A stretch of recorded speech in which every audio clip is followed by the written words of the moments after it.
Ya estamos grabando, ya estamos en Conexionistas, ya estamos hablando de este tema que obviamente pues no lo podemos dejar pasar, ¿no? Todo lo que pasó el fin de semana, lo que yo calificaría un gran acierto mercadológico por parte de Morena, nos tuvo ¿cuándo fue ayer?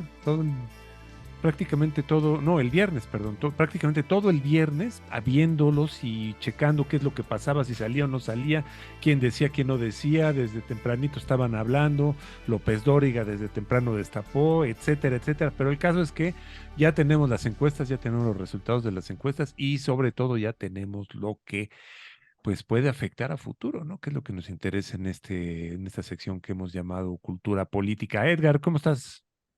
Armando, amigos de Conexionistas, gracias por conectar de nuevo con nosotros. Me parece que lo dijiste muy bien, Armando. O sea, una de las primeras lecciones de esto que acaba de ocurrir es que Morena y lo que haga el presidente siguen dominando y seguirán dominando la agenda mediática y la comentocracia. Ponen los temas, se discutan, a menos que, ¿no? Alejandro, que está con nosotros de nuevo, ofrezca alguna opinión y algunos argumentos que nos inviten a pensar que todavía no están así, pero bueno, sin duda este fue el tema de la semana, y habrá que escudriñar cada una de las posiciones, pero por lo pronto, Alejandro, me parece que hablemos, pues quizás sobre lo más destacado. Una conversación general de tú cómo viste todo este proceso y luego quizás hacer algún comentario, y quiero decirme por lo obvio, y no por lo obvio, por lo que se me ha repetido, sino me parece que todas las elecciones son importantes, claro, hay que decirlo correctamente político, pero el impacto que tiene esto con respecto a la fuerza y a la posición de la candidatura del gobierno, Claudia Sheinbaum, pues merece una lectura aparte. Entonces, Alejandro, bienvenido como siempre. ¿Qué es lo que tú viste, Alejandro, en este fenómeno? Muchas gracias Edgar, muchas gracias Armando, gracias por permitirme estar de nuevo con ustedes.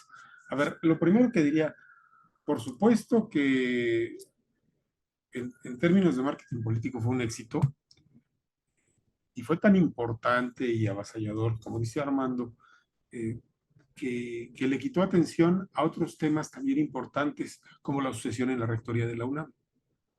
Muy importante a nivel nacional también, porque la UNAM tiene sedes en prácticamente todas las entidades federativas y en otros países. Pero bueno, todo se centró en el tema candidaturas de Morena. Eh, a ver, sí, por supuesto, si el objetivo, y creo que en parte por lo menos sí lo es, si el objetivo de Morena es imponer su narrativa y apuntalar esta idea de que ya todo está decidido, va a ganar Morena, pase lo que pase, no solo la presidencial, todas las estatales, y va a tener mayoría en el Congreso, porque va a ganar la mayoría calificada en el Senado y en la Cámara de Diputados. Si el objetivo es apuntalar esa narrativa, e insisto, yo creo que en parte sí lo es, vamos, fue un éxito y será un éxito siempre que pongan a toda la sociedad a discutir sobre sus temas y sobre su tema, y a volverlos el partido y los candidatos inevitables, casi casi los gobernantes inevitables para 2024. Eh, Visto desde esa perspectiva fue un éxito. Ahora, visto desde la perspectiva a la que nos invitan también muchos otros analistas, y que dice, hoy las encuestas dicen una cosa, pero las encuestas son fotografías del momento, eh, y si la elección fuera hoy, por supuesto que Morena ganaría casi todo lo que está en juego. No todo, pero la mayor parte de lo que está en juego. Sin embargo, hay un pequeño problema, las elecciones no son hoy. Entonces, la fotografía, es decir, el resultado de las encuestas, pues es válido día con día y hay que refrendarlo día con día. Y ahí Morena enfrenta un problema que enfrenta cualquier partido que va dominando en las preferencias. Mantener ese dominio mañana, pasado mañana, dentro de una semana, dentro de 15 días, dentro de un mes, hasta el día de la elección. Las preferencias electorales son variables. Eso, vamos, entiendo que es una obviedad, pero en esta narrativa que hoy se vende de ya todo está decidido, eh, parece obligado recordar que las preferencias electorales son variables. En política, nada es seguro hasta que no ocurrió. Todo puede cambiar. ¿Sí? Y Edgar, tú lo has señalado en muchas ocasiones. Eh, el miedo y el enojo tienen mucho que ver. Tienen mucho que ver con la forma en la que el elector y la suma de electores determinan su voto. ¿Sí? Yo creo que sí es muy importante analizar lo que ocurrió al interior de Morena. Este método de las encuestas pues, les ha ahorrado muchas cosas, pero no es perfecto. Les ha ahorrado elecciones internas, pero no es perfecto. Eh, Vamos a ver si en el transcurso de las semanas y los meses que vienen les ahorra también conflictos partidistas internos. Ahora sí que sustituyeron las elecciones, las primarias, por encuestas. Que yo creo que eso es políticamente cuestionable, pero así lo decidieron y en los órganos electorales así se los validaron ya, ¿no? Y otros partidos están haciendo más o menos lo mismo. Eh, Creo que es una falta de respeto a la militancia de los partidos, pero en Claro. fin, hoy la ley se los permite. Hoy el órgano electoral se los permite y se los valida. No tiene mucho sentido hacer militancia en un partido si lo que va a definir las candidaturas es una encuesta. Eso Claro. es contrario a la cultura política. Eso es absolutamente contrario. Pero esa es la realidad y sobre esa realidad hay que hacer el análisis.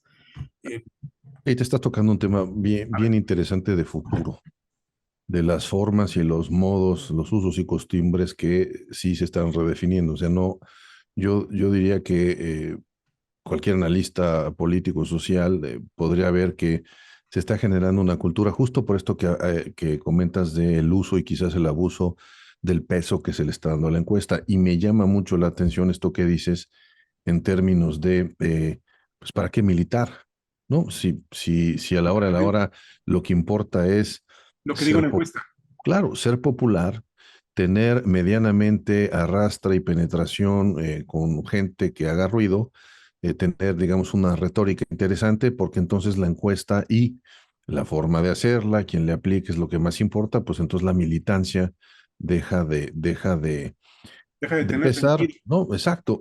Y en ese sentido, creo que esto entonces favorece también el control férreo, eh, eh, digamos, simulador, pongámosle el adjetivo que queramos, de quién toma las decisiones o en el partido o en el presidente, porque entonces parecería que es irremediable que el tomador de decisiones, que dada la cultura mexicana, de la política mexicana, es un solo hombre, no es un consejo, o quizás sea un hombre que es débil y entonces deja de presionar, pero al final del día tenemos a los Alitos, a los Marcos, al presidente de la República, porque yo creo que en Morena no toma decisiones este Más que el joven. líder de ese partido, que es el presidente de la República. Exactamente.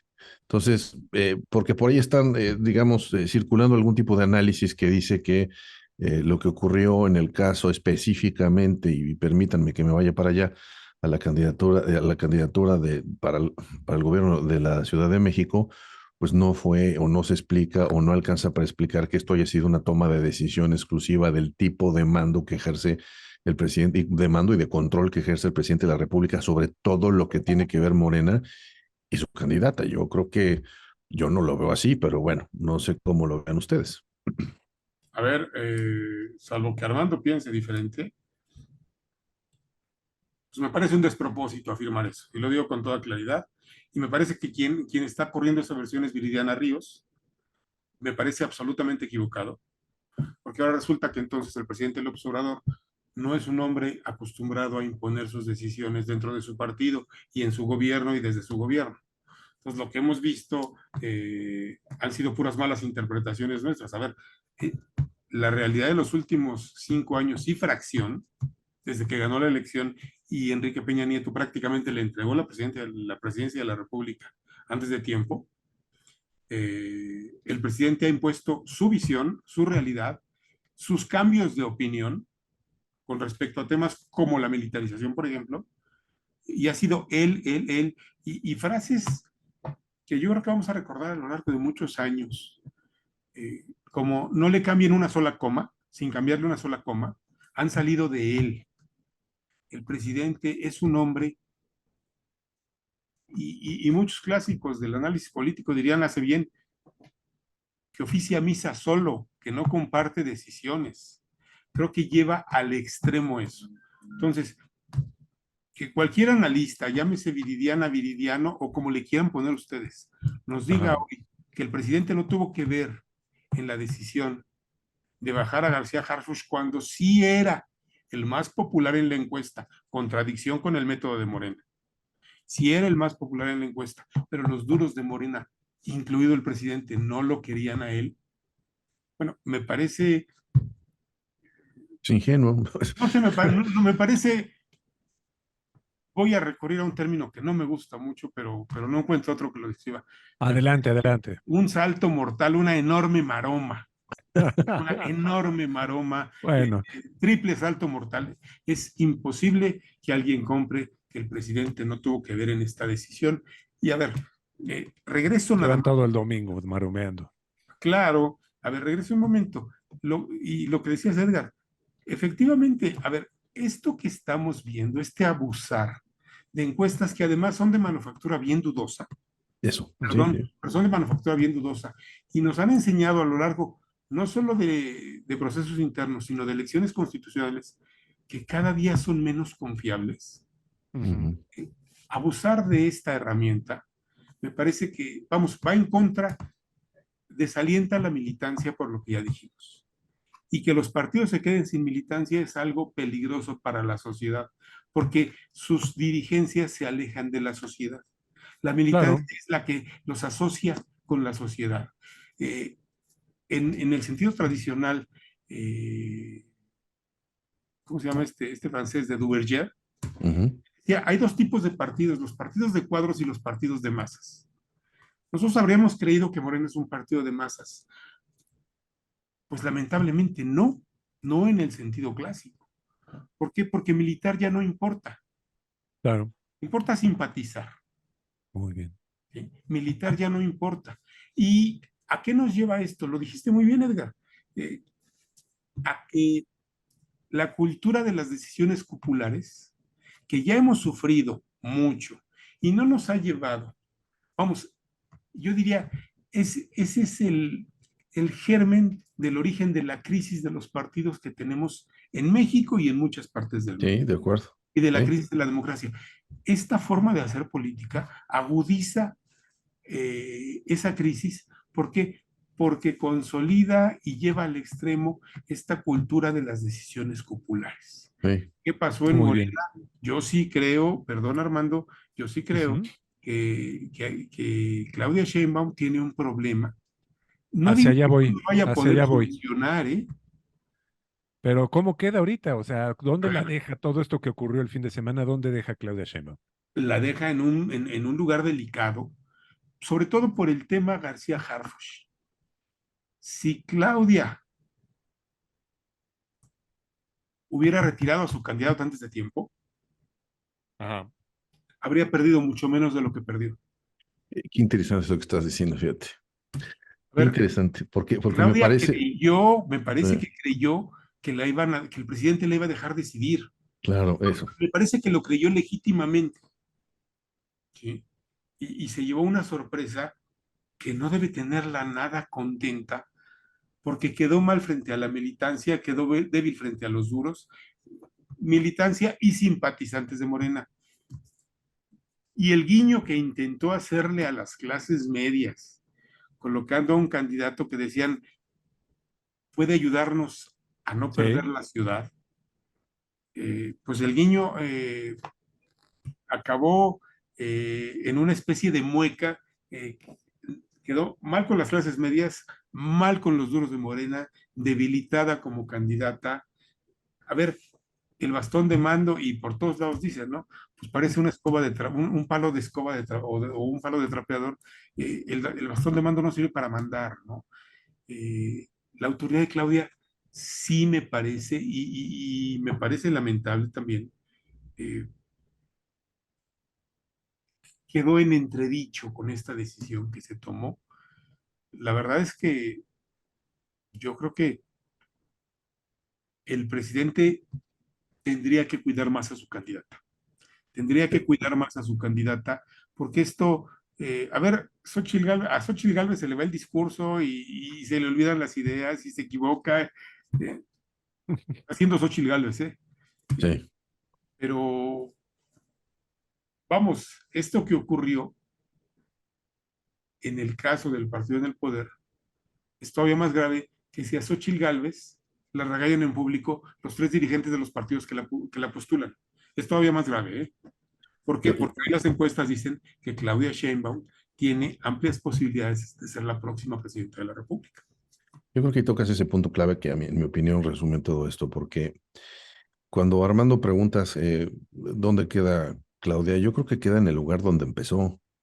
Lo que pasa es que nosotros, o la costumbre o la inercia, creía que en la política mexicana, la vieja usanza, el candidato tomaba decisiones, ¿no? O empezaba a tomar decisiones porque ya tenía un espacio de poder, se generaba este viejo vacío que todos los analistas políticos habíamos mencionado, inclusive de generaciones anteriores, ¿no? Que entendían este fenómeno de vacío que se generaba, que el candidato lo iba llenando hasta el momento que se ponía la banda presidencial y en ese momento el presidente tendría que le entregó o el poder o que lo hizo candidato, tenía dos opciones, o se quedaba callado o se iba al extranjero.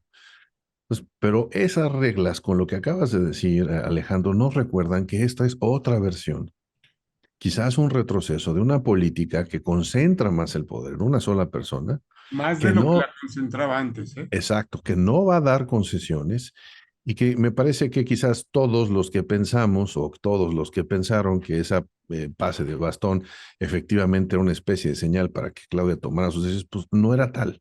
Era otra vez una carga simbólica para alimentar a una base y a una militancia, digamos, segura que está encantada con ese tipo de shows o ese tipo de espectáculos. Entonces, pues Claudia está donde empezó, pero con lo que acabas de decir me parece muy importante porque uno, no va a haber posibilidades de que ella tome decisiones entonces de aquí en adelante o desde que inició su campaña. Dos, cierto, eso que dices la debilita frente a ciertos grupos y me parece que al interior de la campaña o de su propia campaña o en su cuarto de guerra no tiene opciones.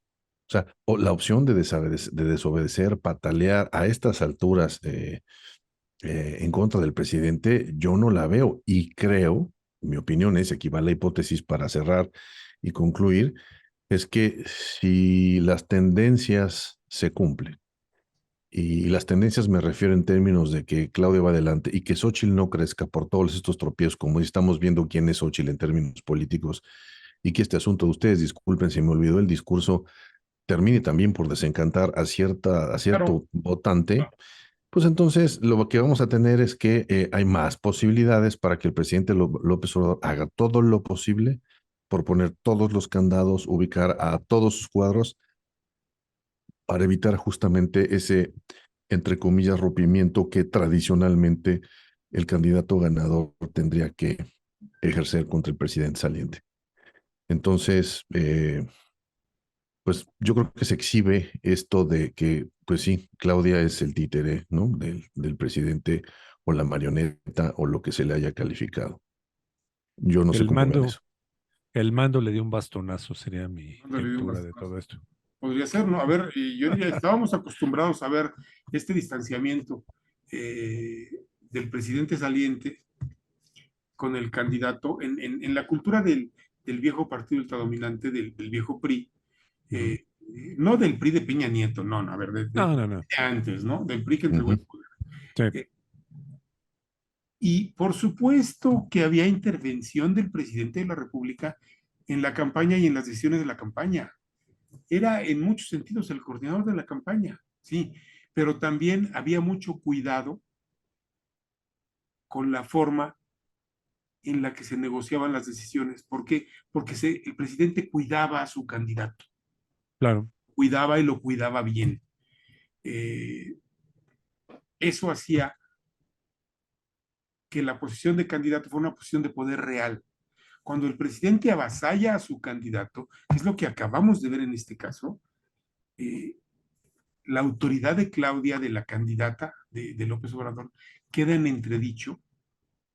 Y entonces no estamos yendo, y eso es importante, yo con eso termino, no estamos yendo hacia, hacia un regreso al pasado. A ver, hay un fenómeno de concentración del poder Nuevo, agudizado en este sí. momento, nuevo, y voy a cerrar permitiéndome un minuto para señalar, a ver, esto va de la mano con otra cosa. La renuncia de Arturo Saldívar, de la que platicamos muy recientemente, hace unos días, eh, le quita a Claudia Sheinbaum, futura presidenta, según las encuestas, claro, la posibilidad de proponer un ministro de la Corte o una ministra de la Corte y se la deja a López Obrador. Es decir, Claudia Sheinbaum también perdió eso. ¿Por qué? Porque el señor Saldívar, yo creo que de acuerdo con el presidente López Obrador, decidió adelantar su salida de la Corte. Eso acota todavía más a Claudia Sheinbaum y lo digo ahora que estamos hablando de una candidata acotada desde el poder por el mismo hombre que la construyó y por el mismo hombre que la hizo candidata por encima de Marcelo Ebrard, que era el otro posible. Y, Eso y, quería ver yo contigo para finalizar. Discúlpame, Edgar. Eh, Marcelo Ebrard, ¿irrelevante ya? Pues yo creo que, a ver, quizá no irrelevante, pero yo creo que lo vamos a ver en el Senado de la República. mm, Hoy anunció la decisión de que él no se va de Morena, que va a luchar por sus convicciones dentro de Morena, contrario a todo lo que venía diciendo. A ver, creo que Marcelo está haciendo un cálculo conservador de su edad, de su posición, de sus oportunidades, incluso de su familia. Tiene dos hijos pequeños en Ujú. este nuevo matrimonio. Yo creo que Marcelo hizo un cálculo de mejor no pelear.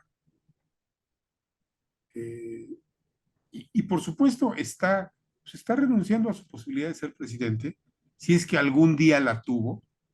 Queda sí, claro que él creyó que la tenía. sí. Y además, muchos mexicanos que lo siguieron y políticos que lo siguieron también creyeron que la tenía. Eh, no digo que se vaya a volver irrelevante, porque, a ver, en un momento de crisis, igual y lo llaman para que ayude, pero sí No es quedó nada difícil, ¿eh? perfectamente que no, no, no, porque, a ver, el gobierno está entrando en zonas de turbulencia en muchas materias, en muchas Sí, sí, materias. sí. Y yo creo, algo que sí me parece evidente es que Marcelo podría ser irrelevante en este momento, salvo por un detalle. Yo creo que sí se le extraña en el gabinete de López Obrador, por la forma de operación Sí, y por la presencia, y porque, a ver, pues podrá tener unos principios, otros principios, o los que necesite tener para acomodarse en la política, pero oficio y conocimiento, creo que es innegable que Ebrard sí los tiene. era el Y no, bombero Capacidad del para presidente. tratar temas varios, sí la tiene. y no Y en solo eso eso, destaca mucho más que cualquier otro militante de Morena, lo voy a atrever a decir, incluida Claudia Sheinbaum. sí, sí, sí. Exacto. Y no solo eso, vamos para cerrar el comentario, yo creo que Marcelo Ebrard tiene esos atributos que nadie del equipo, digamos, de alto nivel de Morena tiene. Espérense a que Trump llegue a la presidencia de Estados Unidos y ese va a ser otro tema del cual vamos a hablar, ¿no? O sea, ¿qué va a hacer el gobierno de México al respecto?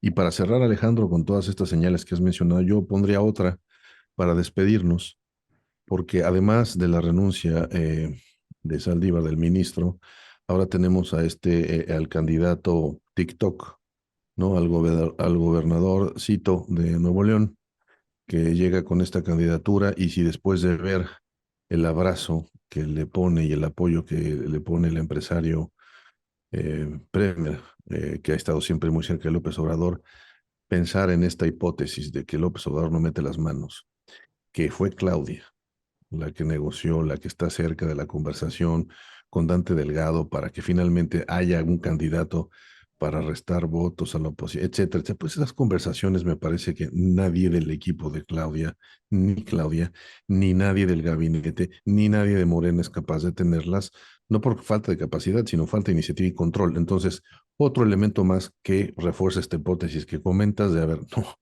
estamos hoy ante la presencia de un agravamiento de ciertos rasgos negativos de la cultura política de donde veníamos. Y bueno, esto no, todavía no se acaba. Entonces, pues bueno, gracias Alejandro por estar con nosotros otra vez. Y bueno, creo que hay muchos temas que desahogar en este sentido. Entonces, esperamos tenerte pronto aquí para darle seguimiento a aquellos temas que no nos dio tiempo de tocar en este momento. Muchas No, gracias. por supuesto, estamos viendo cómo se agrava el fenómeno de la concentración del poder. Sí. Hay muchos temas que tocar y pues si ustedes me lo permiten, ya estaré aquí con regularidad, ya estaré con Qué bueno. de nuevo. ¿Sí? Esa es una buena noticia, Alejandro. Muchas gracias. Oye, Muchísimas y gracias, Armando. para terminar, pues tu Twitter, tu X. Mi X, arroba en Vila Fisher. Muchas gracias. Síganlo para conocer de estos y muchos otros temas relativos a la política nacional y al fútbol americano y la Fórmula 1, que son dos de las pasiones de Y el Alejandro tenis, el Ardila. tenis. Ah, también es tenista. Y es tenista, está rankeado entre el primer millón de jugadores del mundo. Creo que entre los 2 primeros millones. Ahí estás. Y nosotros somos Conexionistas en X, somos Conexionistas MX y en Facebook también, en Conexionistas México. En YouTube nos encuentran. Por favor, síganos, denle like a este video si es que les gustó. Y síganos también en Conexionistas México en Spotify, donde pueden escuchar todos y cada uno de los audios de este programa. En Telegram somos Conexionistas, ahí pueden saber un poco más de todo lo que nosotros estamos haciendo a lo largo de la semana. La música que estamos escuchando es música de Alejandro Saborit, ahí lo encuentran en YouTube, y el diseño es de Sofía Reynoso, ahí lo encuentran en Facebook y en X, antes Twitter. Muchas gracias, nosotros somos Conexionistas.